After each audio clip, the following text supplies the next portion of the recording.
കേരളത്തിലെ തിരുവല്ലയിൽ ജനിച്ച ആദിത്യൻ രാജേഷ് ഇന്ന് ഇന്ത്യയിലെ ഏറ്റവും പ്രായം കുറഞ്ഞ സിഇഒമാരിൽ ഒരാളായി അറിയപ്പെടുന്നു. അദ്ദേഹത്തിന്റെ പ്രായത്തിലുള്ള മിക്ക കുട്ടികളും സ്കൂൾ പഠനത്തിലും ഗെയിമുകളിലും ശ്രദ്ധ കേന്ദ്രീകരിക്കുമ്പോൾ ആദിത്യൻ വെറും 9 വയസ്സുള്ളപ്പോൾ തന്റെ ആദ്യത്തെ ആൻഡ്രോയിഡ് ആപ്പ് നിർമ്മിച്ചു. 13 വയസ്സുള്ളപ്പോൾ ട്രിനിറ്റ് സൊല്യൂഷൻ എന്ന പേരിൽ സ്വന്തമായി ഒരു IT കമ്പനി ആരംഭിച്ചു. ആദിത്യന് 5 വയസ്സുള്ളപ്പോൾ കുടുംബം ദുബായിലേക്ക് താമസം മാറിയതിനു ശേഷം അദ്ദേഹത്തിന്റെ യാത്ര ആരംഭിച്ചു. അവിടെ വെച്ചാണ് സാങ്കേതിക വിദ്യയോടുള്ള ആദിത്യന്റെ താല്പര്യം വളർന്നു തുടങ്ങിയത്. അദ്ദേഹത്തിന്റെ അച്ഛൻ അദ്ദേഹത്തെ ഒരു ടൈപ്പിംഗ് വെബ്സൈറ്റിനെ പരിചയപ്പെടുത്തി. താമസിയാതെ ആദിത്യൻ തന്റെ മിക്ക സമയവും കമ്പ്യൂട്ടറിൽ ചെലവഴിക്കാൻ തുടങ്ങി. എനിക്കധികം സുഹൃത്തുക്കൾ ഉണ്ടായിരുന്നില്ല, അതിനാൽ ഞാൻ യൂട്യൂബിൽ ടൈപ്പിംഗ് ഗെയിമുകളും സ്പെല്ലിംഗ് ബീകളും കളിച്ചു.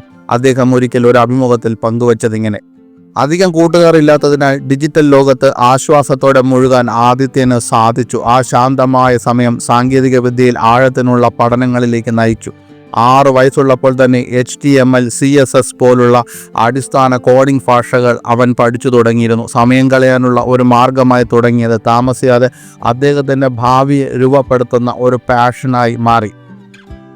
യൂട്യൂബിൽ നിന്ന് പഠിച്ച് ഇപ്പോൾ മറ്റുള്ളവരെ പഠിപ്പിക്കുന്നു. ആദിത്യൻ വെറുമൊരു ഡെവലപ്പർ മാത്രമല്ല, ഒരു യൂട്യൂബർ കൂടിയാണ്. അദ്ദേഹത്തിൻ്റെ ചാനൽ ക്രോസ് സാങ്കേതിക വിദ്യ, ഗെയിമിംഗ്, ആപ്പ് വികസനം, വെബ് ഡിസൈൻ എന്നിവയിൽ ശ്രദ്ധ കേന്ദ്രീകരിക്കുന്നു. താൻ പഠിക്കുന്ന കാര്യങ്ങൾ അദ്ദേഹം പതിവായി പങ്കുവയ്ക്കുകയും ആൻഡ്രോയിഡ് ആപ്പ് വികസനത്തെക്കുറിച്ച് ഒരു ഓൺലൈൻ കോഴ്സ് ഉടൻ ആരംഭിക്കാൻ പദ്ധതിയിടുകയും ചെയ്യുന്നു. വീഡിയോ റെക്കോർഡിങ്ങിലും അതിൻ്റെ പിന്നണി പ്രവർത്തനങ്ങളിലും സഹായിച്ചുകൊണ്ട് അദ്ദേഹത്തിൻ്റെ ഇളയ സഹോദരിയും ചാനലിൽ അദ്ദേഹത്തെ പിന്തുണയ്ക്കുന്നു. സുഹൃത്തുക്കൾ ബിസിനസ് പങ്കാളികളായി മാറി. ഇന്ന് ആദിത്യൻ തൻ്റെ 3 സ്കൂൾ സുഹൃത്തുക്കളുമായി ചേർന്ന് ട്രിനിറ്റ് സൊല്യൂഷൻസ് നടത്തുന്നു. അവർ ഒരുമിച്ച് 12ലധികം ക്ലയൻറ്റുകൾക്കായി വെബ്സൈറ്റുകളും ആപ്പുകളും നിർമ്മിച്ചിട്ടുണ്ട്. അവരുടെ കമ്പനി ഇതുവരെ ഔദ്യോഗികമായി രജിസ്റ്റർ ചെയ്തിട്ടില്ലെങ്കിലും അതിനെ ഒരു ആഗോള ബ്രാൻഡാക്കി മാറ്റാനും iOS ആപ്പ് വികസനത്തിലേക്ക് ശ്രദ്ധ വ്യാപിപ്പിക്കാനും ആദിത്യൻ സ്വപ്നം കാണുകയാണ്. അധ്യാപകർക്ക് കാര്യങ്ങൾ എളുപ്പമാക്കുന്നതിനായി തൻ്റെ സ്കൂളിനായി ഒരു ക്ലാസ് മാനേജ്മെൻറ്റ് ആപ്പിലും അദ്ദേഹം പ്രവർത്തിക്കുന്നു. സഹപാഠികളെ അവരുടെ സാങ്കേതിക പദ്ധതികളിൽ സഹായിക്കുക എന്നതും അദ്ദേഹത്തിൻ്റെ സ്വഭാവമായി മാറിയിരിക്കുന്നു.